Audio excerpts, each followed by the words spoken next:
Hi, I'm Akira Sinatrya, and here I will be briefly discussing through the journal that David Schlossberg and John Dresek write in regards to digital democracy.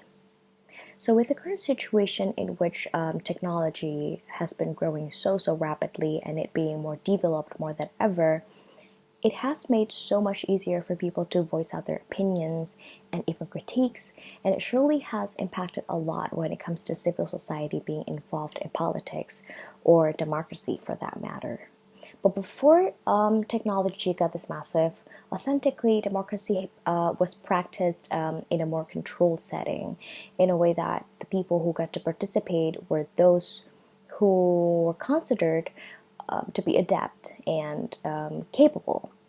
However, after digital democracy comes to the picture, the scope becomes stretched out, making the actors that are allowed to participate become more versatile, especially in terms of backgrounds, perspectives, and stances. Even though digital democracy sounds like the best mode of democracy there is, it still sounds too good to be true if we say that it does not create both advantages and disadvantages.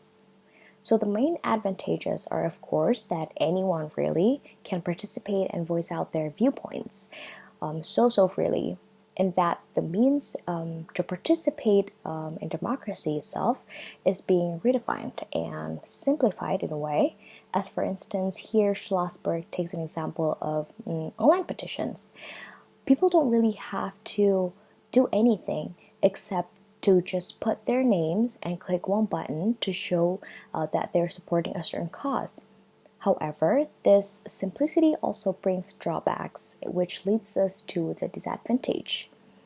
Many activities in digital democracy are using one-way participation method, in which a situation where citizens simply invoice their voice out to present certain preferences or a certain viewpoint without any follow-up or justification or sometimes responsibility. So it can be considered as what Schlossberg said, and I quote, a giant step back to democracy. So I think I have to second Schlossberg when he said that the danger of digital democracy is that it can left people being lethargic in a way, knowing that the standard of quote unquote participating in democracy has been barred too low, in a sense that it generates mere symbolic participations out of people.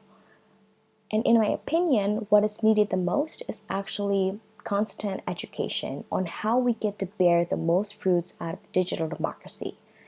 Knowing that it actually is one of the most straightforward means for people to connect with leaders and prominent actors. And we also have to bear in mind of how low it actually cost us to participate responsibly in digital democracy, because we don't have to go to the House of Representatives necessarily to just say that, oh, Indonesia has to ban plastic use.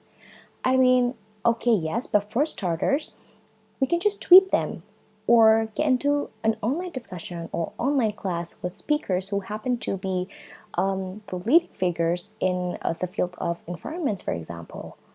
So, lastly, all I gotta say, as a person from a generation that lives in a world full of technological development, I would say that digital democracy could be an effective and efficient way for us to take part in terms of political participation, if it is being done properly and responsibly. And I think that's it for me. Thank you so much. Good evening.